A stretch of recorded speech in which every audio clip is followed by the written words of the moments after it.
كل سنه طيب يا عم الحاج. طيب يا كنت عايز اعرف من حضرتك الاسعار ماشيه كام السنه في العجل البقري والعجل الجاموسي؟ 35 34 35 في البقري 34 في الجاموسي. الناس مغليه الدنيا ومش فايدوها في حاجه، حتى اللي يشتري لحم مش هيعيش. احنا مغنيين الدنيا. التجار اللي فوق يا ابني هم التجار الكبيره الصعيد السنه اللي فاتت كان في سحب على السنه دي 27 وكان في سحب والناس حلوه. دي على ربنا الناس كلها تعبانه. السنه الاسعار وصلت اخر حاجه كام؟ اخر سعر يعني اعلى سعر السنه دي كان كام؟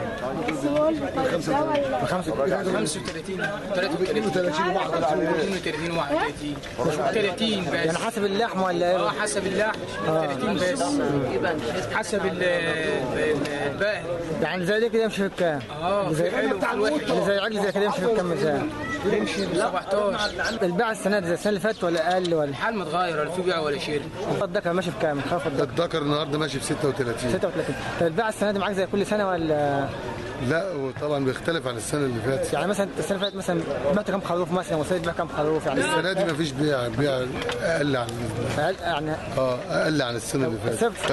غلو العلفه من 3 سنين او من سنتين خدت بالك. الاكل غالي لازم يبيع غالي.